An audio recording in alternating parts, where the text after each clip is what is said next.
चलो यार स्टार्ट करें हम लोग। तो बुक निकालो, सेपरेट बुक रखना, अकाउंट्स एफएम का बुक कंबाइन मत करना, ठीक है। सेपरेट बुक रखना for financial and strategic management. बैठो फटाफट से, ये क्यों नहीं स्टार्ट हुआ अभी तक? आ जाओ।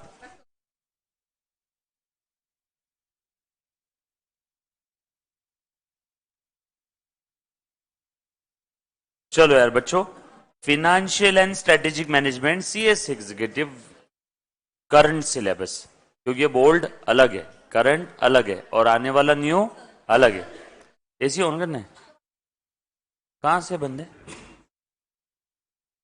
ये तो ऑन है ये।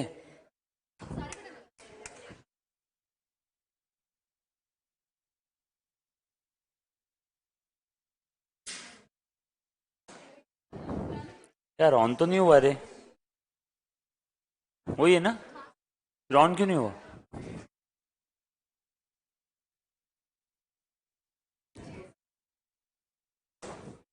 हो जाना तेरे हिसाब से। आ जाओ, चलो बच्चों स्टार्ट करते हैं। सो फटाफट से सब्जेक्ट का नाम लिख लो, सेपरेट रजिस्टर रखना है सभी ने आपके पास में। इसमें कैलकुलेटर का यूज बहुत बहुत बहुत ज्यादा है। यहाँ पे हम लोगों को डेबिट क्रेडिट के बारे में कुछ नहीं पढ़ना है, ठीक है। Just second, yes hi hello good afternoon, recording started. चल, सो कैलकुलेटर का यूज इसमें बहुत ज्यादा है। सभी के पास में एक अच्छा सा कैलसी होना चाहिए जिसमें एम प्लस और M minus, M plus memory plus M minus memory minus और जीटी ग्रैंड टोटल का बटन होना चाहिए। काफी सारे कैलसी में जीटी का बटन नहीं होता है, काफी कैलसी में जीटी का बटन नहीं होता है, तो जीटी का बटन आपके कैलसी में होना चाहिए। सर नहीं रहा तो काम नहीं होगा क्या? होगा, बगैर जीटी के बटन से भी काम हो जाएगा, लेकिन पेपर में आपको पूरे 100 नंबर के पेपर में ऐसा समझो 5 से 6 मिनट एक्स्ट्रा लगेंगे। यस और नो? जीटी रहा तो कैलकुलेशंस करने में आसानी हो जाती है। एक हमारा टॉपिक है जिसका नाम है कैपिटल बजटिंग, तो वहां पे जीटी फंक्शंस बहुत ज्यादा यूज होता है। डन। सो सब्जेक्ट से स्टार्ट करें। सब्जेक्ट का नाम बहुत ही प्यारा है, financial management and strategic management. प्यार से financial and strategic management, FSM. Again subject जो है आप लोगों का पेपर नंबर 8, 100 मार्क्स पूरा का पूरा मल्टीपल चॉइस क्वेश्चन है ना। 3 घंटे का आपका पेपर रहेगा। ये आपके सारे टॉपिक्स है भाई साहब, इतने सारे टॉपिक हम लोग को पढ़ने।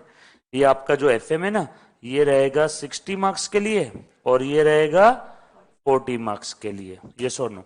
इतने सारे टॉपिक पढ़ने। अगेन सेम रूल सेम फंडा। यहाँ पे इसी वीडियो के डिस्क्रिप्शन में जो डेमो देख रहे हैं आप लोगों को, ये जो भी पीपीटी है जिससे मैं पढ़ाऊंगा वो सारी की सारी पीपीटी आपको रिस्पेक्टिव लेक्चर के लिंक में मिल जाएगी, ठीक है। और सर ये डेमो खत्म होने के बाद, डेमो खत्म होने के बाद मैं आपको प्रोवाइड करवा दूंगा, है ना। तो जो मैं पढ़ाने वाला हूं, है ना, उसी का पीपीटी आपको सेम डे मिल जाएगा। सो इतने सारे टॉपिक है, 1 2 3, और मिल जाएगा मतलब सेम डे मिल जाएगा। एक्चुअल में जो मैं बोलता हूँ वो मैं एग्जैक्टली करता हूँ, और जो मैं कर सकता वो ही मैं बोलने वाला हूँ, ठीक है। एक्स्ट्रा कमिटमेंट नहीं है। पर तो ये आपके फाइनेंशियल मैनेजमेंट के टॉपिक है। ये इतने सारे दिख रहे क्या सभी को? भाई सब one by one. Nature and scope of financial management क्या रहेगा इसमें? अंदाज, इंट्रोडक्शन, है ना। फाइनेंशियल मैनेजमेंट क्या है, फाइनेंशियल मैनेजमेंट क्यों आपके सिलेबस में है ना। फाइनेंशियल मैनेजमेंट में किसका मैनेजमेंट करना है? फिनांस का। फिनांस मतलब क्या, कहां से पैसा आएगा, कहां पैसा जाएगा, सारी बातें। अकाउंटिंग नहीं करना है, पैसों का मैनेजमेंट है। सर पैसों का मैनेजमेंट मतलब आसान भाषा में कहां कहां से पैसा आएगा, सोर्सेस ऑफ फंड। आप लोग कंपनी सेक्रेटरी बन गए, सीएस बन गए, उसके बाद आपने सोचा कि आपको एक मस्त सा ऑफिस खोलना है, क्योंकि आपको किसी के अंडर काम करने की आदत थी ना। आपने सोचा खुद का मस्त एक 10 बाय 10 का कैबिन रहेगा, बाहर एक मस्त टकाटक रिसेप्शनिस्ट बैठी रहेगी या बैठा रहेगा, और 2 3 आर्टिकल काम करेंगे, सस्ते मजूर, 1000 1200 रुपए महीने में। आर्टिकल का वही है ना, सीए रहो सीएस रहो सीए में रहो, 1000 2000 3000 रुपए महीने में आर्टिकल मिल जाते। और वही पढ़ा लिखा, हफ्ते के 7 दिन, सुबह आने का टाइम फिक्स, जाने का टाइम फिक्स नहीं, है ना। ऑफिस के काम, घर के काम, सारे काम कर लेगा। तो और पढ़ा लिखा लड़का मिल रहा है या लड़की मिल रही है, तो बाहर मस्त 2 4 आर्टिकल बैठे, एक रिसेप्शनिस्ट है और आपका कैबिन है। बट इन सबके लिए आपको क्या लगेगा रे बाबा? पैसा, फिनांस। आज के बाद अगर फिनांस वर्ड आए तो समझ जाना वो अगर कुछ बोला नहीं तो मनी की बात करे। फिनांस, मनी, पैसा, रोकड़ा, यस और नो। तो उसके लिए आपको पैसा लगने वाला है। आप कहां से लेके आओगे पैसा, चलो बताओ तो फटाफट से। एनीबॉडी, कोई है? आपने सोच करके रखा है कि अगर आपको ऑफिस खुद का स्टार्ट करना है तो उसके लिए काफी सारे खर्चे, ऑफिस रेंट पे लेना पड़ेगा, उसके लिए डिपॉजिट देना है, ऑफिस में एक प्रिंटर लगेगा, 20-25 हजार रुपए का प्रिंटर आएगा, लैपटॉप लगने वाला है, यस और नो। उसके बाद में और फर्नीचर लगेगा, एसी लगाओगे ऑफिस के अंदर में, एसी के लिए पैसा लगेगा, काफी सारे आपके खर्चे रहेंगे। कैपिटल एक्सपेंडिचर, कैपिटल एक्सपेंडिचर जैसे फर्नीचर के लिए पैसा लग रहा है, कैपिटल एक्सपेंडिचर, एसी के लिए पैसा लगेगा, कैपिटल एक्सपेंडिचर। अकाउंट सब्जेक्ट में आएगा आगे कैपिटल एक्सपेंडिचर। बट काफी सारे ऐसे बड़े बड़े खर्चे हैं जो आपको ऑफिस खोलते ही तुरंत from the very first day आपके जेब में उतना पैसा होना चाहिए, है ना। तो कम से कम 5 लाख रुपए लगेंगे ऐसा समझो। तो कहां से लेके आओगे आप 5 लाख? कुछ सोचा है आपने, है ना। तो बस वही हम लोग यहां पे सोचेंगे। सर हमारे पास बहुत सारे रास्ते। कोई बच्चा बोलेगा सर मैं पापा से ले लूंगा। सबसे बेस्ट सोर्सेस ऑफ फाइनेंस पापा, वापस देने की जरूरत नहीं है। अरे ये सुन no, interest zero, no need of repayment, है ना। रीपेमेंट करने की जरूरत नहीं है, इंटरेस्ट जीरो है, कोई टेंशन वाली बात नहीं है। कोई सोचेगा कि सर मैं बैंक से लोन लेने वाला हूं, चांसेस कम है। Freshly qualified company secretary, chartered accountant और सीएमए को लोन इतनी आसानी से मिलता नहीं है। बट फिर भी किसी कोऑपरेटिव सोसाइटी या कोई एनबीएफसी में या कोई नेशनलाइज्ड बैंक के अंदर में आपकी अगर पहचान है तो शायद आपको लोन मिल भी जाएगा। लोन मिलेगा तो उसका रेट ऑफ इंटरेस्ट रहेगा ना तगड़ा, अनसिक्योर्ड लोन है, गिरवी आप क्या रखोगे उनके पास, ये सुनो। हम लोग इस सब्जेक्ट में ये पढ़ रहे हैं कि धंधा करने के लिए या धंधा शुरू करने के लिए, बिजनेस करने के लिए या बिजनेस स्टार्ट करने के लिए, या तो ऑपरेट करने के लिए या तो स्टार्ट करने के लिए फंड्स कहां कहां से लेके आएंगे। सर बहुत सारे रास्ते हैं, कहीं से भी ले लेंगे। नो, कहीं से भी आप नहीं ले सकते हो। आप जब कभी भी फंड्स रेस करोगे, आप जब कभी भी फंड्स रेस करोगे, रेस करना फंड्स लेकर के आना बिजनेस में, तो उसके लिए कुछ ना कुछ कॉस्ट होती है। सर पापा से अगर फंड्स लिए तो उसकी क्या कॉस्ट है? गालियां, गालियां पड़ेगी आपको। जब भी आप खाने के टेबल पे बैठोगे आपके पापा बोलेंगे आपको पढ़ाओ भी, लिखाओ भी, डिग्री पूरी करवा के दो, और उसके बाद में आपको ऑफिस खोलने के लिए भी पैसे दो। कल चल के ऑफिस में लॉस हो गया तो और पैसे लेने चले जाओगे आप तो, यस और नो। ठीक है, नोशनल कॉस्ट है, हम लोग उसको काउंट नहीं करेंगे यहां पे, लेकिन कहीं से भी आप फंड्स रेस करो उसकी कुछ ना कुछ कॉस्ट होती है। या तो एक्चुअल में आपको कॉस्ट देनी पड़ेगी या तो अपॉर्चुनिटी कॉस्ट, नोशनल कॉस्ट रहेगी। सर नोशनल कॉस्ट क्या होता है? जैसे आपकी खुद की सेविंग है 2 लाख रुपए। सर अब बताओ, अब तो मुझे गालियां भी नहीं खानी है, मेरी खुद की सेविंग है 2 लाख रुपए, अब कौन सी कॉस्ट है? इसकी भी कॉस्ट है। आप वो 2 लाख कहीं और इन्वेस्ट कर सकते थे, बट अब आप वो कहां लगा रहे हो? ऑफिस में। तो आपने क्या खो दिया? कहीं और इन्वेस्ट करते थे तो आपको उसके ऊपर रिटर्न मिलता था, लेकिन जो कि अब आपने वो पैसे ऑफिस में लगा दिए तो आपको रिटर्न मिलेगा क्या? वो है अपॉर्चुनिटी लॉस, या उसी को प्यार से बोलते हैं अपॉर्चुनिटी कॉस्ट। कुछ समझ में आई बात? तो इस सब्जेक्ट में हम लोगों को क्या देखना है? फंड्स कहां कहां से रेस करेंगे, सोर्सेस ऑफ फंड्स। और फंड्स रेस करने के बहुत सारे सोर्सेस है, उसमें से हम लोगों को डिसाइड करना होगा कि कौन से सोर्स से फंड रेस किया जाए। सर कैसे डिसीजन लेंगे? ये तो बड़ा आसान है, जहां से सस्ते में मिल रहा है वहां से ले लो। नो, हर बार सिर्फ सस्ता महंगा नहीं देखेंगे, बाकी भी और फैक्टर्स है, बाकी भी फैक्टर्स है।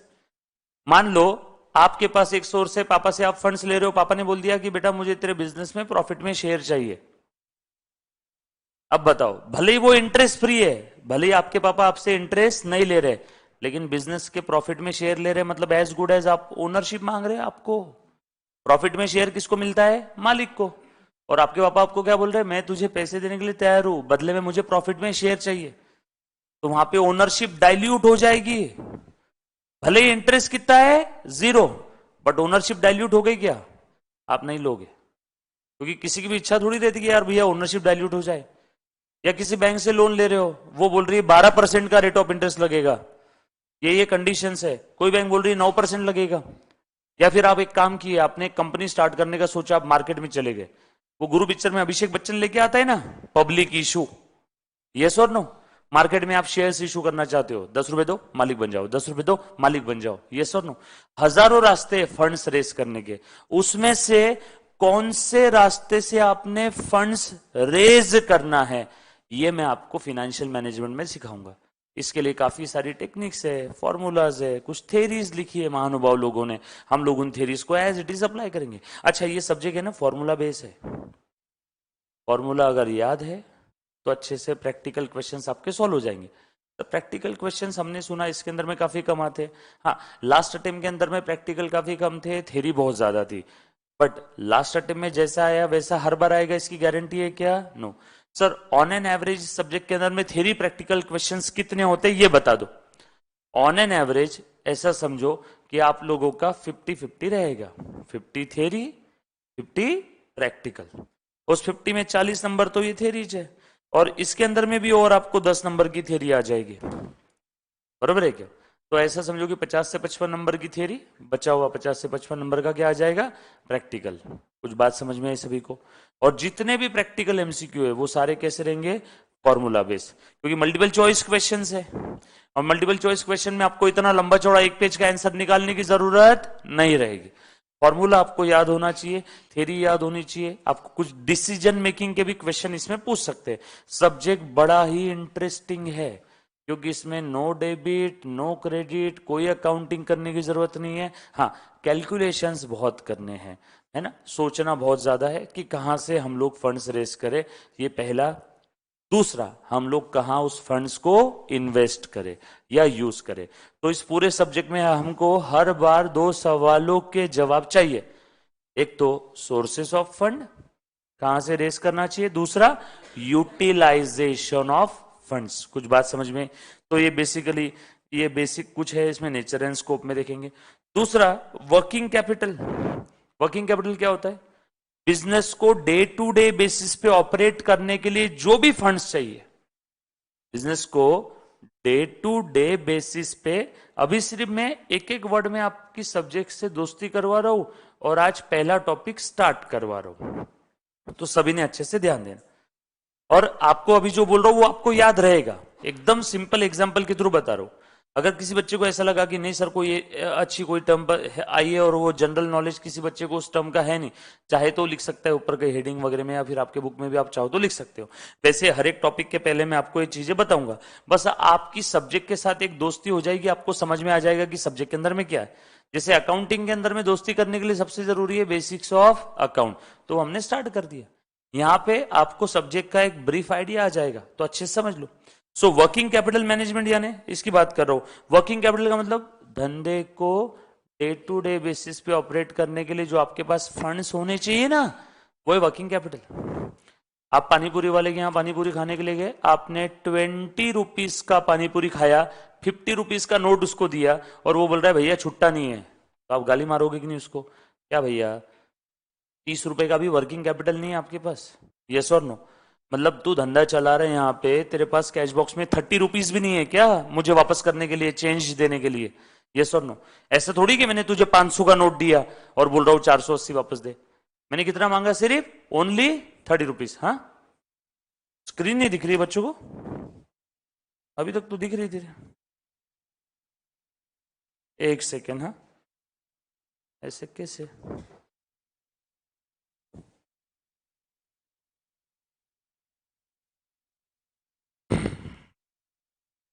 हाँ, अब आ जाएगी।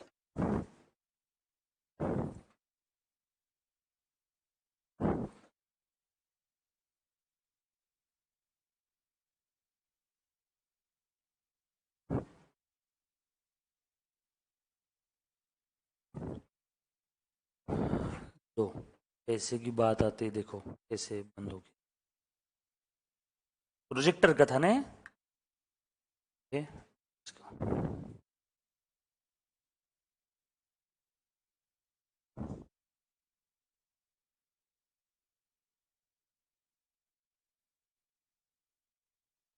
तो, हाँ, आ गई स्क्रीन।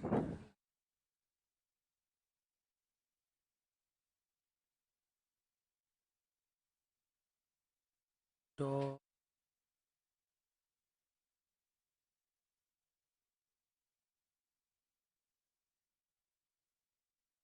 हाँ अभी चेक करो बेटा, जो बेटे ऑनलाइन देख रहे हैं यार एक बार फटाफट से देख लो, स्क्रीन दिख रही है क्या सभी को? ये अनलॉक किया, हाँ अब दिख रहा होगा सभी को, एक बार चेक कर लेना। और दिख रहा है तो प्लीज एक्नॉलेज करो। हाँ ओके ओके।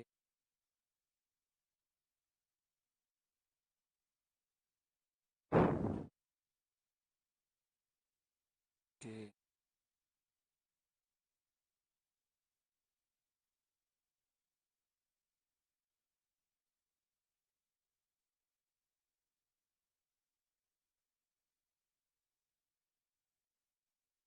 चलो टेंशन मत लो, कोई भी प्रॉब्लम अगर आ जाता है तो ये भी सॉल्व हो जाएगा, कि मैं साथों साथ एक सो कॉल्ड इंजीनियर भी हूँ, सॉल्व कर लेंगे अपन प्रॉब्लम। डन, चलो आ जाओ, अभी दिख रहा है बेटा सभी को स्क्रीन? Done, perfect. सो ये था बेटा आपका वर्किंग कैपिटल मैनेजमेंट। तो बिजनेस के अंदर में वर्किंग कैपिटल कितना रखना चाहिए? नहीं तो वर्किंग कैपिटल के नाम पे आप 10 करोड़ रुपए रखोगे, चलेगा क्या? बिजनेस में जहां पे बैठ रहे हो गद्दी पे, उसी के नीचे नोट भर के रखिए वर्किंग कैपिटल, जरूरत पड़ी निकाला दे दिया, ये ले पैसे, इतना भी नहीं रख सकते। आपको डिसाइड करना होगा कि कितना वर्किंग कैपिटल रखना चाहिए। आपको डिसाइड करना होगा कि वर्किंग कैपिटल कब बढ़ाना चाहिए। सीजन के समय वर्किंग कैपिटल ज्यादा रखो, ऑफ सीजन है तो वर्किंग कैपिटल रखो ही मत। समझ में आ रही बात सभी को? जैसे मिठाई की दुकान कभी आपने देखी है? दिवाली के 1-2 दिन पहले जाओ, मिठाई के दुकान में लाइटें वाइटें सब लगा करके मिठाइयां बहुत सारी भरी हुई होती है, और सामने भी थोड़ा सा काउंटर वाउंटर लगा करके उसके ऊपर भी पैक मिठाइयां रख देते हैं। वो सब वर्किंग कैपिटल ही तो है उनका। यस और नो? हर बार वर्किंग कैपिटल जरूर थोड़ी कि सिर्फ कैश में रहेगा, माल के फॉर्म में भी हो सकता है। यस और नो? सो बिजनेस को ऑपरेट करने के लिए आपके पास जो भी करंट असेट रहेगी, उसमें से जो भी आपको नियर फ्यूचर में देना है वो माइनस कर दिया, तो जो आपका बचा हुआ है वो क्या है? Working capital. देखेंगे क्या वर्किंग कैपिटल, सिर्फ इतना ध्यान रखना, काका हलवाई स्वीट पे कभी आप जाओगे दिवाली के 2 दिन पहले तो आपको ढेरों मिठाइयां दिखेगी। अदरवाइज ऑफ सीजन में गए तो आपको ज्यादा मिठाई भी नहीं दिखेगी, काफी सारे काउंटर खाली दिखेंगे उसके अंदर में, फिर ऑर्डर से वो मिठाई बना के देगा। तो इसका मतलब क्या है? वर्किंग कैपिटल कब बढ़ाना है, कब कम रखना है, कितना रखना है, वर्किंग कैपिटल के लिए सोर्सेस क्या क्या रहेंगे, पैसे कहां कहां से लाने हैं। सर वर्किंग कैपिटल के लिए पैसे कहां से लाने मतलब? अब मुझे एक बात बताओ, पानीपुरी वाला वर्किंग कैपिटल के लिए क्या परमानेंट लोन लेगा, लॉन्ग टर्म लोन लेगा क्या? वर्किंग कैपिटल ये शॉर्ट टर्म नीड के लिए होता है, तो उसके लिए short term loan. Long term need के लिए अगर आपको पैसा चाहिए तो उसके लिए लॉन्ग टर्म लोन। आप लोगों को आपकी बर्थडे पार्टी देना है तो उसके लिए आप पंजाब नेशनल बैंक में जाकर के 5 साल के लोन के लिए अप्लाई करोगे क्या? समझ में आ रही है ना बात सभी को? मुझे अगर घर का गृह प्रवेश की पार्टी देना है तो उसके लिए मैं घर बेच के पार्टी दूंगा क्या?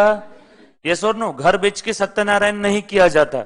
सो शॉर्ट टर्म नीड है तो उसके लिए शॉर्ट टर्म लोन होना चाहिए, लॉन्ग टर्म नीड है तो उसके लिए लॉन्ग टर्म लोन। समझ में आ रही सभी को बात? उसके बाद आगे और है रिसीवेबल्स मैनेजमेंट, बहुत ही इंपॉर्टेंट है। किससे कितना लेना है? डेटर्स लोगों का मैनेजमेंट करना है इसमें। डेटर्स को क्रेडिट परेड अलाउ करना कि नहीं करना, डेटर्स को कितना क्रेडिट देना, कौन सा कस्टमर आया उसको मैं क्रेडिट दूं, कौन से कस्टमर को क्रेडिट ना दूं। या फिर क्रेडिट पॉलिसी मेरी अब तक ऐसी थी, मैं जब भी किसी को उधारी में माल बेचता हूं 30 डेज के लिए उधारी देता हूं। अब मैं सोच रहा हूं यार सेल बढ़ना चाहिए, तो मैंने उधारी का परेड कर दिया 50 दिन, जाओ उधार लेके जाओ, सेल तो बढ़ जाएगा लेकिन बैड डेट का लॉस बढ़ेगा कि नहीं बढ़ेगा? डूब जाएगा ना पैसा। जैसे जैसे आप माल उधारी में बेचते हो वैसे वैसे पैसा डूबने के चांसेस भी बढ़ते रहते। तो मुझे कहीं ना कहीं एक गोल्डन सेंटर सिलेक्ट करना होगा।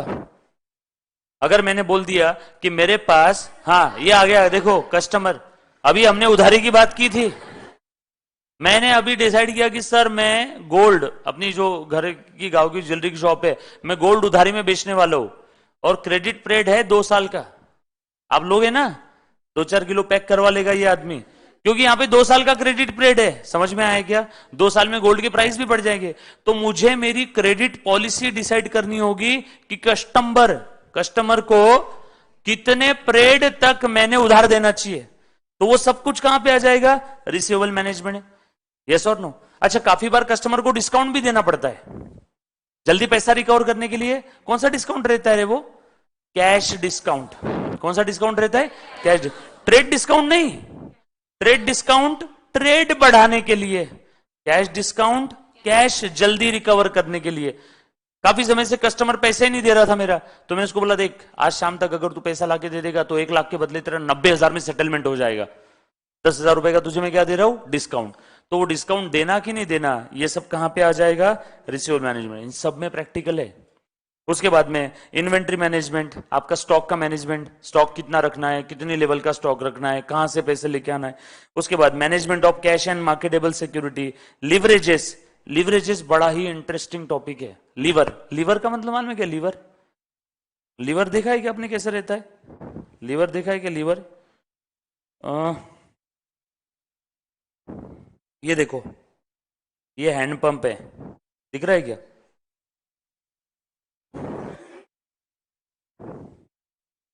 ठीक है ना, ये लीवर है आपका, ये क्या है, लीवर, ये आप हो यहां पे,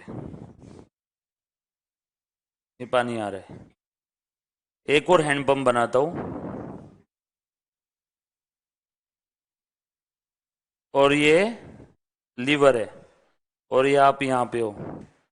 बोलो कौन से हैंडपंप से पानी जल्दी आएगा, फर्स्ट वाले से कि सेकंड वाले से, कॉमन सेंस, फर्स्ट वाले से, क्योंकि सेकंड वाले में देखो, सोचो ना, इतना बड़ा ऐसा हैंडपंप है, ये इस साइड में ज्यादा जगह छोड़ी है, यहां पे एकदम कम है, प्रेस करने मुश्किल जाएगी कि नहीं, अरे यस और नो, कैसे बच्चे रे। तो यहां पे ये जो सारा खेल है वो किसका है, लीवर का। किसी एक वेरिएबल का किसी दूसरे वेरिएबल पे इंपैक्ट मेजर करने की स्टडी को बोलते हैं लिवरेज। तो यहां पे क्या है, ये इधर की लेंथ है, ये मान लो ओन फंड है बिजनेस में, ये ओन फंड, और ये छोटे से क्या है, लोन फंड, ये है ओन फंड और ये है लोन फंड। भाई साहब ये तो पक्का मरेगा दूसरा वाला, मतलब धंधे में खुद का पैसा बहुत कम लगाया इसने और बाकी का पूरा बाहर का उधारी का पैसा है। समझ में आ रहा है मैं क्या कहना चाह रहा हूं, यहां पे ओन फंड बहुत ज्यादा है, यस ये काम करेगा, लोन फंड जितनी जरूरत है उतना ही लिया है। समझ में आया? लीवर हम लोग क्या करते हैं, हम लोगों को जैसे बोला जाता काफी बार कि ये लीवर्ड फर्म है, लीवर्ड फर्म है मतलब उसमें बाहर से भी पैसा उधार लिया हुआ है, खुद का भी है, ये भी लीवर्ड फर्म है, ये भी लीवर्ड है, क्योंकि दोनों में बाहर का भी पैसा है और खुद का भी है, बाहर का भी है खुद का भी है। लेकिन ये लीवर्ड फर्म अच्छा परफॉर्म करेगी और ये बहुत जल्दी बंद होने वाली है। पूछो कैसे, क्योंकि इसमें बाहर का पैसा बहुत ज्यादा लेकर रखा है। सोचो अगर ये प्रॉपर्टी का एक एक खिल्ला, एक एक स्क्रू, हर एक चीज अगर लोन के पैसों की होती, इनफैक्ट फर्नीचर सब कुछ लोन के पैसों का होता, इसका ईएमआई बहुत ज्यादा आता, ब्याज बहुत ज्यादा रहता, ज्यादा दिन तक सस्टेन कर पाते कि हम लोग। तो 1 करोड़ की प्रॉपर्टी है तो 40 लाख 50 लाख 60 लाख तो खुद का डालो, 30-40 लाख का लोन ले लो, तो सस्टेनेबल मॉडल रहेगा, यस और नो। तो ये सारा स्टडी आएगा लिवरेज एनालिसिस में। हम लोगों को डिसाइड करना होगा, है ना, लीवर्ड फर्म है तो उसमें कितना लोन फंड रहना चाहिए, कितना ओन फंड रहना चाहिए, और कुछ लिवरेजेस के फॉर्मूला है, सिंपल सिंपल, समझ में आए। सो लिवरेज एनालिसिस बेसिकली किसी एक वेरिएबल का किसी दूसरे वेरिएबल पे, किसी एक वेरिएबल का किसी दूसरे वेरिएबल पे क्या इंपैक्ट होता है, इसके स्टडी को हम लोग बोलते हैं लिवरेज एनालिसिस, यस और नो। आपने कार उठाने के लिए वो देखा होगा ना, वो क्या रहता है रे, कार जैमर रहता है ना, जैक होता है ना, तो वहां पे देखना जरा, आप इतनी बड़ी 1000 किलो की कार वो इतने से जैक से उठा लेते हो, भी ऐसे ऐसे पैर से हाथ से घुमा के, यस और नो। तो आप वो जो जैक की मदद से आपने इतनी बड़ी कार उठा ली, तो फिर उस जैक का उस कार के ऊपर क्या इंपैक्ट हुआ, है ना। तो ठीक उसी प्रकार से हम लोग ये सारे एग्जाम्पल्स को रिप्लेस कर देंगे और हम लोग इसकी जगह क्या यूज करने वाले हैं, हमारे फिनेंशियल वेरिएबल्स। तो आपको जल्दी समझ में आएगा, राइट। तो ऐसे काफी सारे टॉपिक है, इंटरेस्टिंग टॉपिक है। कैपिटल स्ट्रक्चर, कैपिटल स्ट्रक्चर क्या होता है फटाफट से, कैपिटल स्ट्रक्चर बोलो।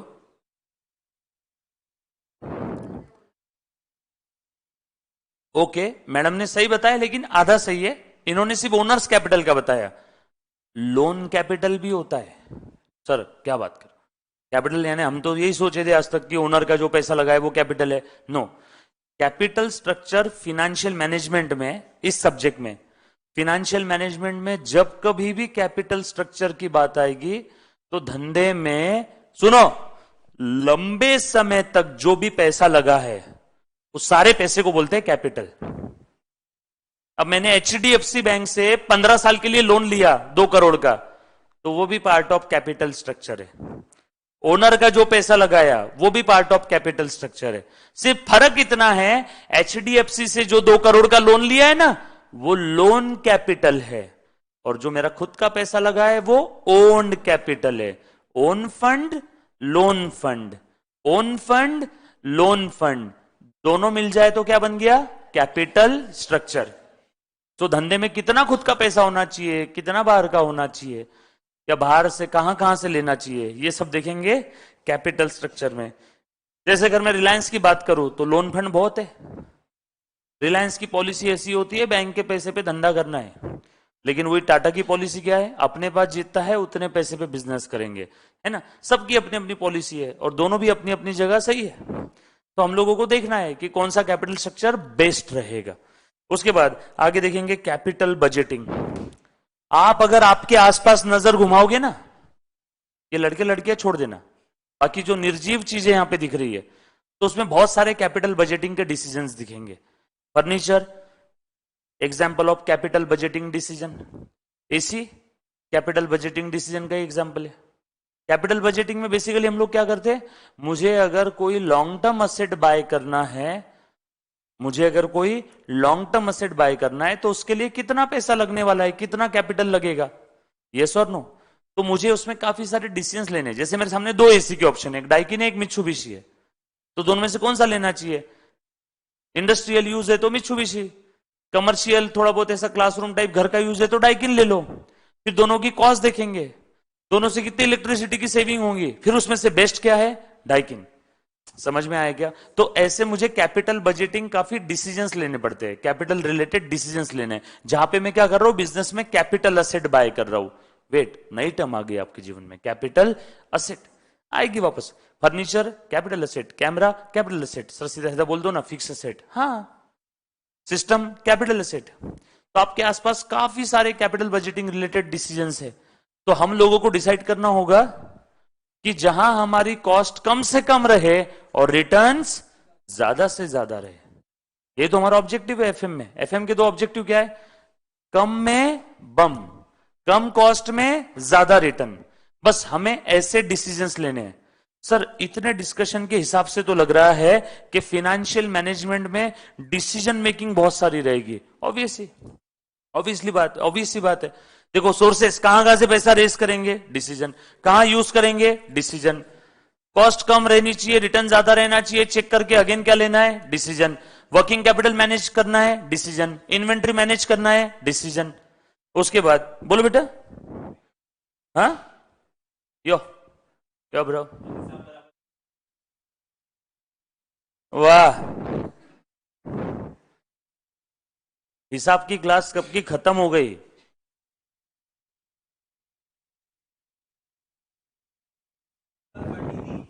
हैं?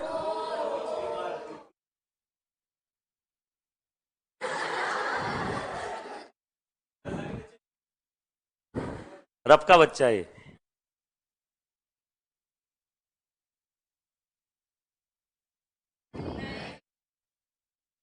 ओह सर,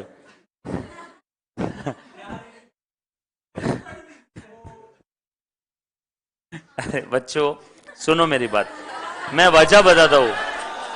पिछली बार डेमो में, एक सेकंड, वो सुनो सुनो, पिछली बार डेमो जुलाई में हुआ था और वो मेरा एनिवर्सरी वीक चल रहा था, इसलिए हो गई थी वो।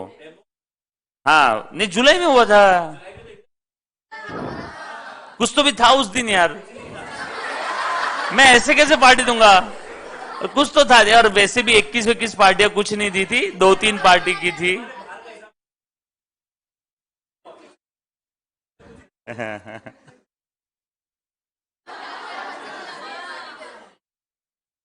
सर इन बच्चों को bird eye view, sorry drone view बोलते ना तुम लोग। अंबर कौन है? ये दुबला पतला सा लड़का।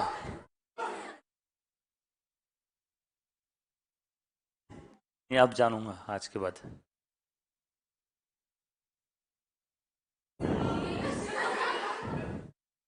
सब अंबर के फैन है।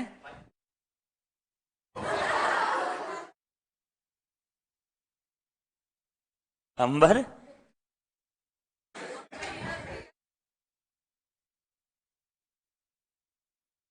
अच्छा, तो पार्टी देने आए थे दो लोग। अबे मैं तो इधर ही हूँ, मैं इधर ही हूँ, मैं कहीं नहीं जा रहा हूँ। तो करवा दो कुछ पार्टी का अरेंजमेंट। देखो मैं अभी लेक्चर ले रहा हूँ, अपना रूल क्या था इस बैच में, जो फैकल्टी लेक्चर ले रहा है वो लेक्चर लेते समय सिर्फ लेक्चर लेगा, और जो खाली निठल्ले बैठे हैं वो क्या करेंगे, पार्टी के अरेंजमेंट।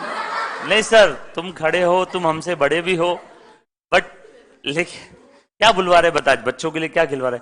चलो इस बार थोड़ा सा रूल चेंज करते हैं। लास्ट टाइम पार्टी, पहली पार्टी मैंने दिया था, इस बार पहली विकास सर और आगे की सब विपुल सर और मैं। पहली पार्टी विकास सर। हाँ।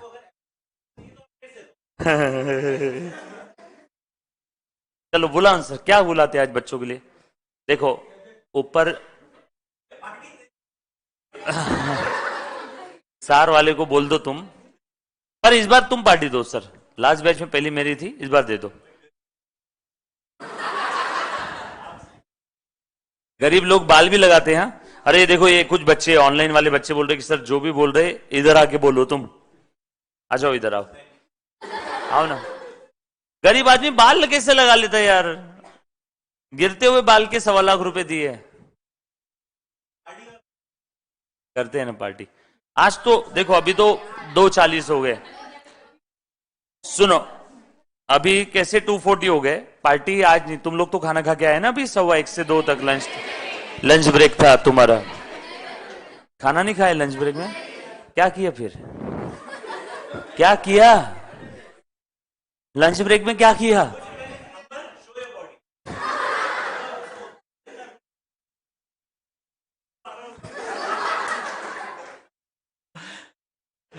चलो यार कर दे सर, बच्चों को आज कुछ तो खिला दो यार। मतलब आज आप पार्टी दे दो और अगली पार्टी मेरी। आपकी जेब में वॉलेट है मेरा, निकालो पीछे।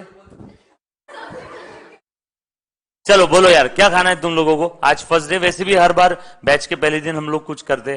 बोलो क्या खाओगे, बजट में बोलना। हाँ बेस्ट यार, मतलब वड़ा पाव ठंडी के मौसम में, और क्या ही है। और ज्यादा महंगी पार्टी बोलना मत। वड़ा पाव बुलवाते सर आज, वड़ा पाव धीरे धीरे एकदम बढ़िया। और जो बच्चे ऑनलाइन देख रहे हैं सर, रेगुलर बैच में पार्टी देना मैं। हाँ भैया बिल्कुल किशन भाई। सर देखो पार्टी का नाम सुनते ना एक बच्चा बोलते नहीं नहीं नहीं। चलो ठीक है सर, एक बार काउंट कर लेते अपन। और 4 5 3 8 3 11। हाँ डन। मामा वड़ा पाव वाले पंकज को बोल दो सिर्फ मामा वड़ा पाव। ये सामने है ना आर्यन के सामने, वो अच्छा देता है। आर्यन टी।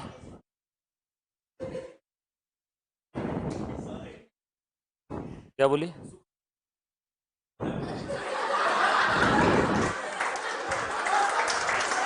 पानी।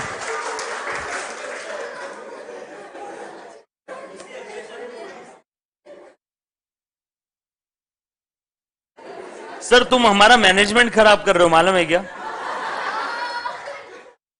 मैनेजमेंट तो सच में कटरीना से सीखना चाहिए बॉस। मतलब फिनेंशियल मैनेजमेंट में अगर मेरे हिसाब से कोई मैनेजमेंट गुरु है आज के टाइम पे, मतलब लोगों की इस इंसान से फटती है बॉस सीरियसली सारी फिल्म इंडस्ट्री में। बट कटरीना ने इसको भी मैनेज किया, ये रणबीर कपूर को भी मैनेज किया, और बेचारी गई विक्की के साथ। विक्कू अच्छा ये भी, अरे शेट शेट शेट, एक और फोटो आना चाहिए यहां पे। विकास बोरा सपने देख रहा था बेचारा। तो सर हम लोग बच्चों को मैनेजमेंट बता दे और आप है ना मामा वाला वड़ा पाव। मेरा बस अभी 15 मिनट और 10 से 15 मिनट। अच्छा अच्छा, चिराग सर पहुंचे नहीं क्या अभी? तो मेरे पास चिराग सर का था क्या? जो भी भाइयों और उनकी बहनों और मेरे प्यारे बच्चों, ऑनलाइन जो भी लेक्चर देख रहा है, हाँ आप है ना, अरे 15 मिनट में दे देगा।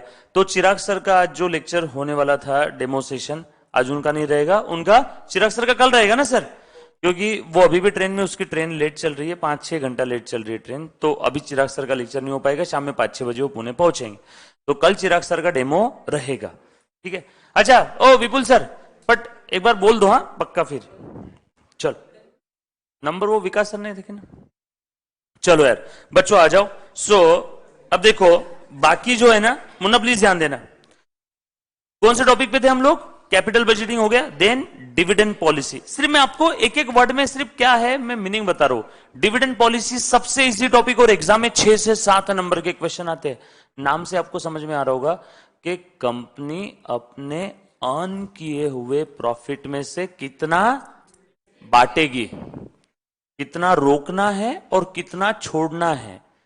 कंपनी ने प्रॉफिट अर्न किया 100 रुपए का, तो उसमें से कितना रोकना है? 60 रुपए रोकना है, 60 रुपीज रोकना है, तो 40 बांटना है। बांटना है मतलब एज अ डिविडेंड। कुछ कंपनी बोलती है कि नहीं यार 90 रोक के रखूंगी, 10 ही बांटूगी। जैसे कुछ ऐसी कंपनी से, मेरे ख्याल से एप्पल कंपनी ने आज तक लाइफ में कभी डिविडेंड नहीं दिया, ऐसा सुनने में आया, बाकी एग्जैक्ट मेरे को पता नहीं है, काफी जगह पढ़ा देखा सुना, एप्पल कंपनी ने डिविडेंड नहीं दिया। माइक्रोसॉफ्ट ने भी डिविडेंड नहीं दिया। सर फिर डिविडेंड नहीं दिया तो लोग उन कंपनी के शेयर्स क्यों खरीदते होंगे उधर में, यूएस में जो भी है? क्योंकि वो शेयर्स का प्राइस अप्रिसिएशन बहुत ज्यादा होता है। जरूर थोड़ी कि हर बार लोग डिविडेंड के लिए शेयर्स खरीदते हैं। लोग शेयर्स खरीदते हैं, उसके पीछे एक और वजह है, प्राइस अप्रिसिएशन। मैंने शेयर खरीदा 100 रुपए का, वो कंपनी डिविडेंड नहीं देगी, लेकिन 6 महीने बाद वो 100 का प्राइस 120 रुपए हो गया, तो 6 महीने में 20% का रिटर्न मिला कि नहीं मिला? यस और नो? तो मतलब वो कंपनी डिविडेंड नहीं देती है, तो किस फॉर्म में कंपेंसेट कर रही है शेयर होल्डर्स को? Price appreciation. कंपनी अच्छा परफॉर्म करेंगी। सर डिविडेंड नहीं देना और अच्छा परफॉर्म करना, इसका क्या कनेक्शन है? तुम मुझे बताओ, करोड़ों अरबों रुपए का डिविडेंड नहीं दे रही है, मतलब वो पैसा कंपनी के पास बच गया, वो पैसा कंपनी अपने एक्सपांशन के लिए लगाएगी। कंपनी एक्सपांड होगी तो शेयर की प्राइस बढ़ेगी कि नहीं मार्केट में? यस और नो? सोचो, सारा पैसा बांट दिया डिविडेंड बोल के, तो एक्सपांशन के लिए कुछ बचेगा क्या? जितना आप कमा रहे हो सब का सब पैसा उड़ा रहे हो, तो कभी एक्सपांशन या कहीं इन्वेस्टमेंट के लिए आपके पास पैसा बचेगा क्या? यस और नो? कुछ बात समझ में आई सभी को? सो डिविडेंड पॉलिसी ये कैसी होनी चाहिए किसी कंपनी की, कितना रोकना है और कितना बांटना है, ये हम लोग डिसाइड करेंगे डिविडेंड पॉलिसी में। उसके बाद सिक्योरिटी एनालिसिस, सिक्योरिटी शेयर्स के प्राइस का एनालिसिस करने वाले। और आगे क्या लिखा है? Portfolio management.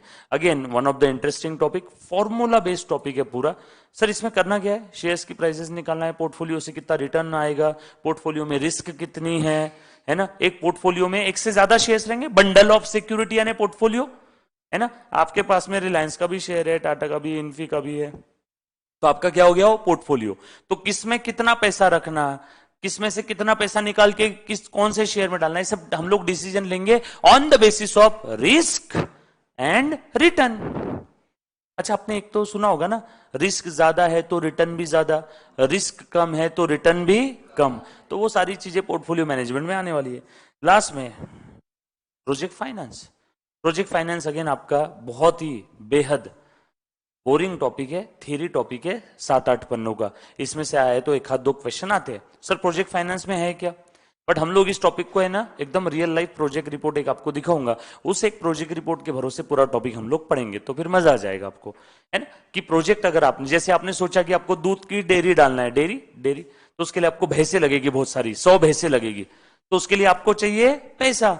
तो आपका जो प्रोजेक्ट है डेयरी का, उसके लिए आप पैसा कहां कहां से रेस कर सकते हो, क्या क्या रास्ते में रुकावटें आती है, कौन कौन सी रिपोर्ट बनानी पड़ती है, बैंकर आपका क्या क्या चेक करेगा, तो सारी थ्योरी आती है प्रोजेक्ट फाइनेंस में। तो ये आपका कुछ एफएम का सिलेबस है, कुछ एसएम का है। 2 नालायक लोग बीच में आ गए थे, वरना एसएम का भी सिलेबस अभी के अभी डिस्कस करता। बट अब मैं आपका सबसे पहले नंबर वाला टॉपिक स्टार्ट करने जा रहा हूं, जिसका नाम है nature and scope of financial management. बरोबर है? एकदम धीरे से यहां से हमारा सब्जेक्ट स्टार्ट हो रहा है ना? इंट्रोडक्शन टू फाइनेंशियल मैनेजमेंट बोल सकते हैं, या nature and scope of financial management बोल सकते हैं, या बेसिक्स ऑफ फाइनेंशियल मैनेजमेंट बोल सकते हैं। शाम तेरे कितने नाम? 3। इंट्रोडक्शन, नेचर एंड स्कोप, या फिर बेसिक, जो कहना है कह लो। बहुत सिंपल है। दोनों वर्ड को मैं तोड़ देता हूं, ये स्लाइड्स आपको सारी मिल जाएगी, ठीक है। जो लिखने वाला पार्ट है वो मैं खुद बोलूंगा स्वयं कि बेटा ये लिख, जैसे अकाउंट्स में बताया था जो लिखना है, और जो पार्ट नहीं लिखने का है वो आपको मिल जाएगा। सिर्फ पहले दिन से इंस्ट्रक्शन फॉलो करना है। यकीन मानो आपकी जो बुक है ना, ये 4 कलर नोट्स बन जाएगी। मल्टी कलर पेन है, मैं आपको बता दूंगा बेटा ये रेड कलर से लिख, ये ब्लू से लिख, ये ग्रीन, ये ब्लैक। तो आखिरी में जब आप देखोगे तो आपको दिखेगा कि आपने खुद ने आपकी खुद की एक मल्टी कलर नोट्स बना ली। यस और नो, 4 कलर नोट्स बन जाएगी। सिर्फ एज इट इज फॉलो करो। आपको अभी समझ में नहीं आएगा। जैसे आपकी मम्मी किचन में काम करती तो आपको बोलती ना, चल अदरक निकाल कूट, चल टमाटर काट, कांदा काट। आपको उस समय बहुत बोर होते रहता है, मम्मी क्या कर रही पता नहीं यार, बस मेरे को काम बोले जा रही है। बट जब वो सारी चीजें एक साथ आकर के सब्जी में डालती है और जो टेस्ट आता है, तब समझ में आता है अच्छा मम्मी ने इसके लिए कांदा टमाटर काटने बोला था। तो ठीक वैसे ही है, जो आपको बोलूं हर चीज करते रहना, सारी कड़ियां बाद में एक दूसरे से जोड़ने वाली है, ठीक है, धीरे धीरे आ जाओ। सो फिनेंशियल मैनेजमेंट, 2 वर्ड है, फिनांस, मैनेजमेंट। मैनेजमेंट के बारे में भी थोड़ी देर पहले बताया था, ज्यादा आपका कीमती समय बर्बाद नहीं करूंगा। फिनांस यानी पैसा, तो कहां से आएगा और कहां जाएगा, कहां यूज करना है और कहां कहां से आएगा, बस इसका स्टडी हम लोगों को करना है। मतलब फिनेंशियल मैनेजमेंट इंटरेस्टिंग सब्जेक्ट है, रियल लाइफ में भी काम आने वाला है। यस और नो? सो आ जाओ। ये सब किसके लिए चल रहा है लेकिन? For business. चलो सबसे इंपॉर्टेंट, अब यहां से धीरे धीरे से ध्यान देना, लिखना नहीं है अभी कुछ भी, बस आपने अच्छे से ध्यान देना बेटा। इन सारे जब भी आपको कोई थ्योरी क्वेश्चन आएगा तो सब कॉन्सेप्चुअल रहेगा बेटा, थ्योरी क्वेश्चन। तो इस बार हमने काफी सारी थ्योरी ऐड कर दी है। अब इंस्टीट्यूट थ्योरी पूछे हम तैयार है, प्रैक्टिकल पूछे हम तैयार है ना? तो कैसे भी रहने दो, बस ध्यान देना अच्छे से। सोर्सेस ऑफ फंड में कहां कहां से आ सकता है, देखो जरा, थोड़ी देर पहले मैंने बात किया था शायद, पापा से पैसे ले सकते हैं क्या? बैंक से ले सकते हैं, लेकिन बैंक को बदले में क्या चाहिए? इंटरेस्ट। पापा ने भी बोल दिया मुझे चाहिए इंटरेस्ट। भाई से भी पैसे ले सकते हैं, वॉन्ट्स ओनरशिप। भाई ने बोला भैया मुझे तो ओनरशिप चाहिए। अब आपको अगर धंधा शुरू करना है या ऑलरेडी आपने बिजनेस स्टार्ट किया हुआ है तो आपको उसके लिए क्या चाहिए? Funds, finance. तो उसके सोर्सेस हम लोग देख रहे हैं, उसके हम लोग क्या देख रहे हैं? सोर्सेस। सिस्टर से भी पैसा ले सकते हैं, बहन से, बदले में उसने क्या बोला? मुझे ओनरशिप चाहिए और रिटर्न सबसे पहले चाहिए। रिटर्न सबसे पहले चाहिए मतलब प्रेफरेंस शेयर होल्डर, मतलब ओनरशिप भी चाहिए, और जब भी तुम रिटर्न्स डिस्ट्रीब्यूट करोगे तो मुझे सबसे पहले चाहिए। तो आपके पास सोर्सेस बहुत सारे हैं। ये देखो, लोन ले सकते हैं, लोन ले सकते हैं, इक्विटी शेयर इशू कर सकते हैं, प्रेफरेंस शेयर इशू कर सकते हैं। अब इसमें से कौन सा रास्ता सिलेक्ट करना, यही तो पूरे सब्जेक्ट में हम लोगों को पढ़ना है। यूटिलाइजेशन ऑफ फंड्स बहुत सारे हो सकते हैं। फॉर ऑपरेशंस, बिजनेस के ऑपरेशंस परफॉर्म करने के लिए आप लोगों को चाहिए पैसा। कोई भी एक्टिविटी विदाउट फंड्स होने वाली है क्या? नो। उसके बाद फॉर एक्सपेंशन, बिजनेस को एक्सपांड करना है, उसके लिए आपको भयंकर कैपिटल एक्सपेंडिचर इनकर करना होगा। सेमी ऑटोमेटिक मशीन थी आज तक बिजनेस में, अब आपने सोचा ऑटोमेटिक मशीन लगवाना है तो वो महंगी आती है। आपका बिजनेस अभी तक कोथरूड एरिया में था, अब आपने सोचा कि कोरेगांव, पार्क, डेक्कन और क्या कहते हैं बानेर, औंध, पाषाण, हर जगह ब्रांचेस स्टार्ट करना है, एक्सपांड करना है, तो उसके लिए भी पैसा लगने वाला है। उसके बाद आपको लगेगा इन्वेस्टमेंट के लिए। अच्छा, ये बिजनेस में इन्वेस्टमेंट बोल करके मतलब क्या? कुछ बच्चे कंफ्यूज हो जाते हैं। एक्सपांशन और इन्वेस्टमेंट उन्हें एक ही चीज लगती है, दोनों में फर्क समझना। जैसे अगर मैं यस एकेडमी की बात करूं, एक्सपेंशन की बात करूं, तो मैं बोलूंगा कि यस अपनी और एक ब्रांच ओपन कर रहा है, वो हो गया एक्सपेंशन। हम लोग अगर किसी दूसरे कंपनी में पैसा इन्वेस्ट कर रहे हैं, दूसरे कंपनी के शेयर्स खरीद रहे हैं, तो वो हो गया इन्वेस्टमेंट। जब कभी भी आपको फिनेंशियल मैनेजमेंट सब्जेक्ट के अंदर में ऐसा लिखा हुआ आएगा कि इस बिजनेस का ये इन्वेस्टमेंट है, इस बिजनेस ने ये इन्वेस्ट किया, तो अगर कुछ बोला नहीं तो हम लोग समझेंगे कि हमने किसी दूसरे के बिजनेस में पैसा लगाया। इन्वेस्टमेंट बाहर करते हैं बिजनेस के, और एक्सपेंशन खुद के बिजनेस का करते हैं। दोनों में फर्क समझ में आया? जैसे हमारे पास पैसा है, हमने रिलायंस कंपनी के शेयर्स खरीद लिए, इन्वेस्टमेंट है ना। टाटा के डिबेंचर्स परचेस करके रख लिए, इन्वेस्टमेंट। यस और नो? हमने हमारी खुद की ही ब्रांच और बढ़ाने का सोचा, एक्सपेंशन। समझ में आ रहा है? तो ये सब पैसे जाने के रास्ते हैं। उसके बाद और कौन सा है बेटा? For payments and repayments. Sir payments मतलब क्या? Dividend payment, interest payment. और रीपेमेंट मतलब क्या? लिया हुआ उधार रीपे करना, लिया हुआ उधार रीपे करना। तो पेमेंट्स और रीपेमेंट्स के लिए भी आपको यूटिलाइजेशन ऑफ फंड्स यानी पैसा लगने वाला है। कुछ बात समझ में आ रही है? तो अब हम लोगों को यह डिसाइड करना होगा from which source you should raise funds and for which purpose you should utilize the above funds. तो बस इन्हीं दो चीजों का स्टडी मतलब क्या है? Financial management. तो आज के बाद अगर आपसे कोई सवाल पूछता है कि फाइनेंशियल मैनेजमेंट मतलब क्या, तो बोलना कहां कहां से पैसा रेस करना है और कहां कहां यूटिलाइज करना है ताकि रिटर्न्स ज्यादा से ज्यादा रहे और कॉस्ट कम से कम रहे. ताकि रिटर्न्स ज्यादा से ज्यादा रहे और कॉस्ट कम से कम रहे. यस और नो? सर रिटर्न ज्यादा रहा तो क्या हो जाएगा? फर्म की वैल्यू बढ़ जाएगी. यस और नो? तो देखो तो जरा, आ जाओ. सो फाइनली हम लोग पहले वर्ड पे आ गए. Financial management is the study about the process of procuring. Procuring मतलब इकट्ठा करना. प्रोक्यूरिंग मतलब इकट्ठा करना. कहां से लेकर आ रहे हो, कहां से प्रोक्यूर कर रहे हो. यस और no? And effective utilisation of the financial resources. क्यों क्यों क्यों? With a view to maximise the value of firm. And firm की वैल्यू बढ़ गई तो उसी के चलते and thereby maximise the value of owners investment. Owner का भी तो वैल्यू बढ़ेगा ना. सर ओनर का वैल्यू कैसे बढ़ेगा?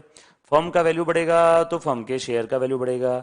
शेयर का वैल्यू बढ़ेगा तो वो शेयर का जो भी होल्डर है उसका वैल्यू बढ़ेगा.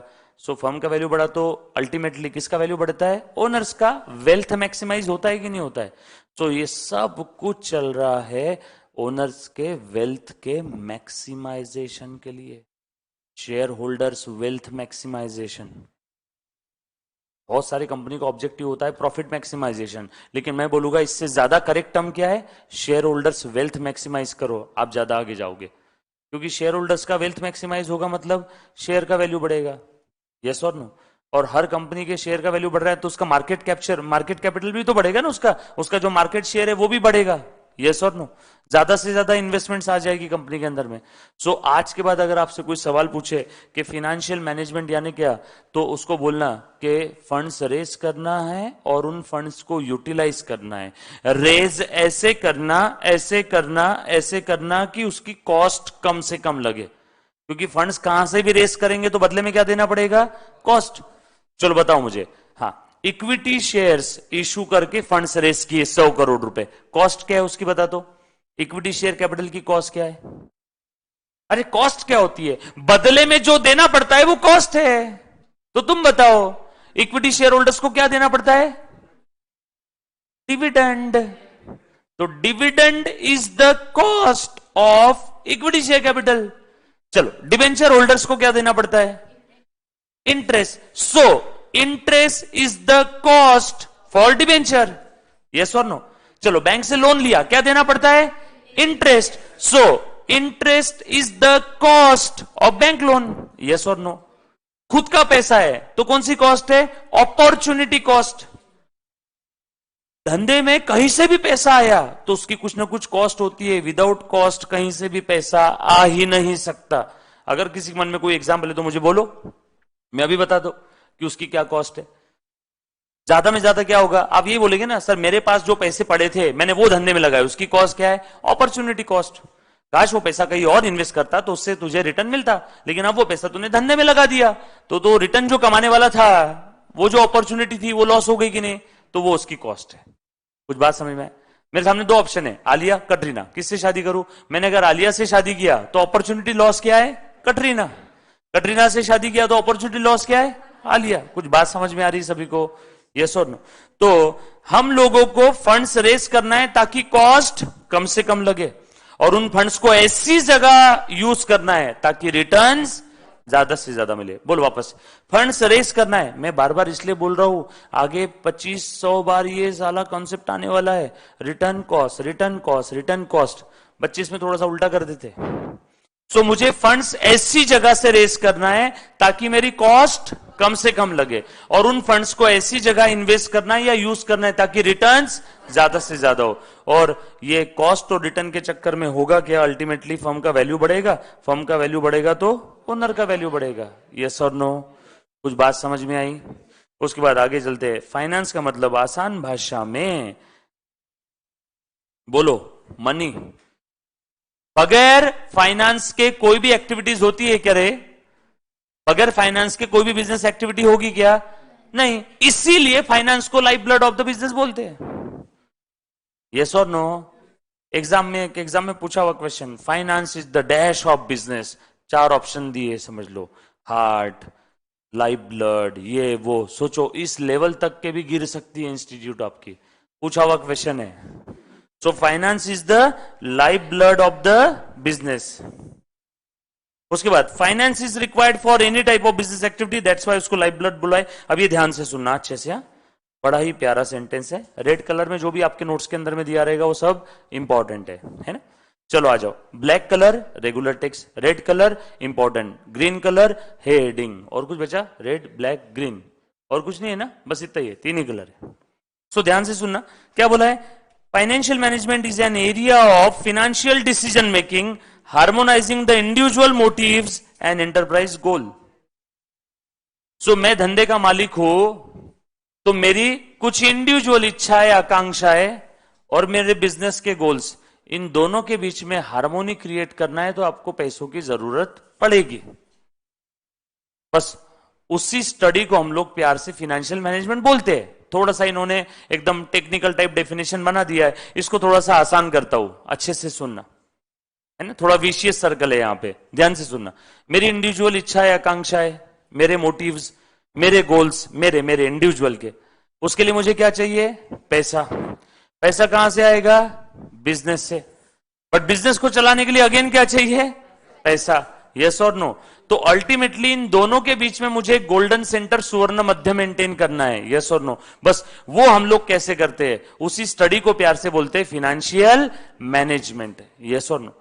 तो हम लोगों को पैसों को इस प्रकार से मैनेज करना है ताकि बिजनेस की और इंडिविजुअल के दोनों के भी गोल्स, इच्छाएं, ऑब्जेक्टिव्स, आशाएं पूरी हो जाए।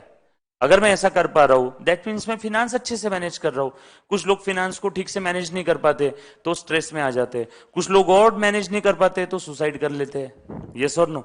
सर सुसाइड कौन करता है? जिसने बहुत सारा लोन ले लिया, अब लोन रिपे नहीं हो पा रहा है, धंधे में लॉस हो गया, या फिनेंशियल मैनेजमेंट ठीक से किया नहीं, तो वो लोग क्या करते हैं, फिर कहीं ना कहीं लाइफ में उल्टे सीधे डिसीजंस ले लेते हैं। यस और नो? तो फाइनेंशियल मैनेजमेंट बहुत ही इंपॉर्टेंट एंड वाइटल पार्ट है बेटा। तो आपने ठीक से हर चीज को मैनेज करना है। कौन सी 2 चीजें? कहां से पैसा रेस करना है और कहां उसको यूज करना है। सर मान लो अगर मैंने पैसा रेस कर लिया और कोई यूज करने के लिए कोई जगह ही नहीं है, तुरंत रिफंड करो, रीपे कर दो, इंटरेस्ट भरना नहीं है। अगर आपने पैसा रेस किया और आपके पास जो अपॉर्चुनिटीज थी जहां आप यूज करने वाले थे, आएगा ये भी कैपिटल बजटिंग में, तो वहां पे बेटर डिसीजन क्या रहेगा बेटा? रीपे कर दो, जबरदस्ती इंटरेस्ट नहीं भरते बैठना है। यस और नो? आ जाओ थोड़ा सा और आगे बढ़ते हैं। Business finance basically is that business activities concern with the acquisition and conservation. Very important. Business finance यानी क्या? फंड्स अक्वायर करना और कंजर्व करके रखना। जैसे पुराने जमाने के लोग अनाज कंजर्व करके रखते थे ना, जमीन के नीचे खड्डा खोद के उसके अंदर में अनाज भर के रखते थे, पहले फ्रीजर, डीप फ्रीज वगैरह।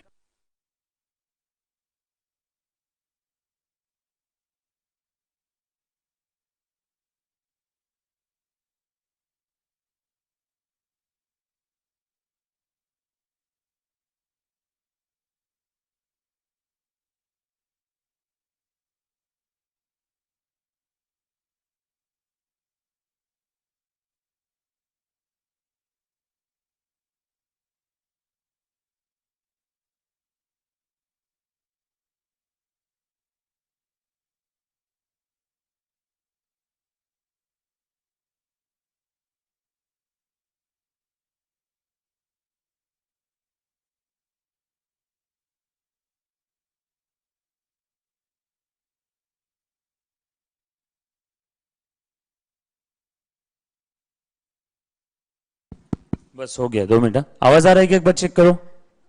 हेलो? बस परफेक्ट। बस 2 मिनट का लेक्चर है, ध्यान से सुनना। हाँ, हम लोग कहां थे बेटा? अक्वायर करना और कंजर्व करके रखना। तो बेसिकली बिजनेस फाइनेंस के अंदर में हम लोग क्या करते हैं? पैसा अक्वायर करते हैं और जब तक वो यूज नहीं होता उसे कंजर्व करके रखते हैं। अब कंजर्वेशन मतलब क्या, अच्छे से सुनना। मान लो मुझे कोई तो एक प्रोजेक्ट के लिए 2 करोड़ रुपए लगने वाले हैं, तो मैंने बैंक से 4-5 बैंक के ऑप्शन थे, एक कोई तो बैंक से पैसा रेस कर लिया, 2 करोड़ आ गए, तो अब 2 करोड़ क्या ऐसे फट से प्रोजेक्ट के अंदर में लग जाएंगे क्या रे? एकदम से एक ही दिन में लगते हैं क्या? तो आज 10 लाख लग रहे हैं, 15 दिन बाद और 5 लाख लगेंगे, 1 महीने बाद और 50 लाख लगेंगे, तो तब तक वो 2 करोड़ रुपए का क्या करूंगा? कैश क्या गद्दे के नीचे रखूं क्या मैं? मुझे उसे कंजर्व करके रखना होगा। कुछ समझ में आ रहा है मैं क्या कहना चाह रहा हूं? कंजर्वेशन मतलब अब मैं कहां कंजर्व करके रखूंगा? पहला ऑप्शन, गादी के नीचे सारी नोटों की गड्डियां बिछा के रखो और उसमें से जैसे जैसे यूज होगा वैसे देते जाओ, पहला। दूसरा ऑप्शन, उन पैसों को बैंक अकाउंट ओपन करके उसके अंदर में डाल के रखो, है ना, एक सेविंग बैंक अकाउंट ओपन कर दिया, उसमें रखा। तीसरा ऑप्शन, उन पैसों को मैं मेरे सीसी अकाउंट या ओडी अकाउंट के अंदर में डाल के रखूंगा और जैसे जैसे जरूरत रहेगी वैसे वैसे यूज करूंगा। बेस्ट ऑप्शन तीसरा। सर दूसरा क्यों नहीं? क्योंकि सेविंग बैंक में ज्यादा इंटरेस्ट नहीं मिलता। कुछ बात समझ में आ रही क्या? सो कंजर्व करके रखना है तो ऐसी जगह रखो ना जहां उसको आपको रिटर्न ज्यादा से ज्यादा मिले।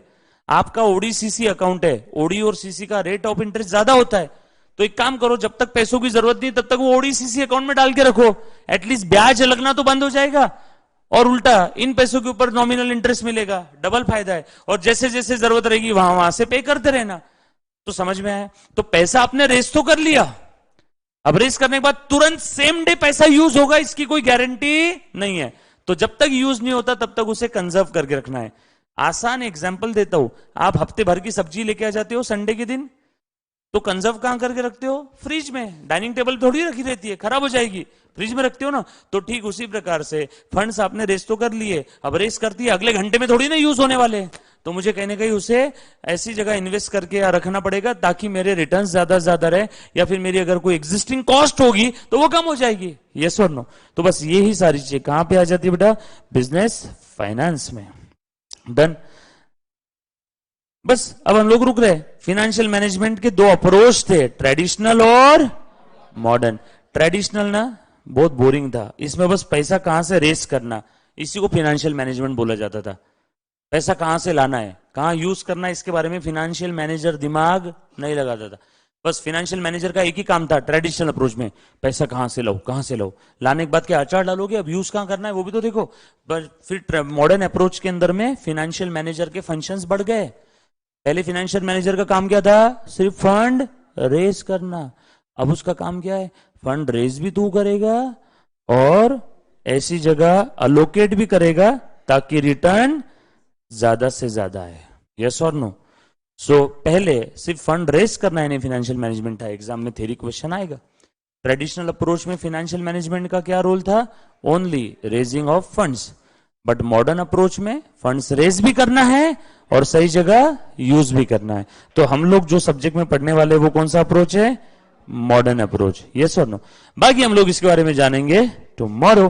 कल थोड़ा सा हम लोग प्रैक्टिकल भी करने वाले हैं। बेसिक्स ऑफ एफएम के अंदर में हम लोग टाइम वैल्यू ऑफ मनी को समझने की कल शुरुआत करेंगे, है ना? ऐसा समझो, बेसिक्स ऑफ फाइनेंशियल मैनेजमेंट कल जो बताऊंगा बैच के आखिरी दिन के आखिरी घंटे तक काम आने वाला है। सर क्या बताओगे कल? टाइम वैल्यू ऑफ मनी देखेंगे, इसी की बची हुई थ्योरी करेंगे, उसके बाद धीरे से time value of money start करेंगे। Sir time value of money तो हमारे सिलेबस में कोई टॉपिक है नहीं, बट फिर भी मैं बताऊंगा क्योंकि आपके मॉड्यूल के हर टॉपिक में टाइम वैल्यू ऑफ मनी के कैलकुलेशन है, तो इसलिए बताना जरूरी है। यस और नो? और वो चलेगा आपका कम से कम 4 दिन। कितने दिन? 4 दिन। उसके अंदर में आपको पैसे की और टाइम की दोनों की आपस में क्या कनेक्शन है, क्या थ्योरीज है, उसकी क्या इज्जत है, क्या वैल्यू है, कैसे निकालना है, वो सब कैलकुलेशन वाला पार्ट है। इंटरेस्टिंग है। जैसे आप लोग आपको कभी कभार सवाल पूछते हो ना कि सर मेरे पास 10 लाख रुपए है और मुझे आज के 5 साल बाद 20 लाख रुपए चाहिए, तो मैंने क्या रेट ऑफ इंटरेस्ट से इन्वेस्ट करना चाहिए, है ना? तो सर फ्यूचर में मेरे को 5 लाख मिलने वाले हैं, तो फ्यूचर के 5 लाख की आज की वैल्यू कितनी है? बड़ा इंटरेस्टिंग पार्ट है, ऐसा गेम टाइप खेलने टाइप पूरा क्लास हो जाएगा। सभी ने कैलकुलेटर रखना है और एकदम पूरा अच्छे से खा पी करके कैलकुलेशंस करने के लिए तैयार रहना। तो कल हम लोग आखिरी के आधे घंटे में time value of money start करेंगे। Thank you very much.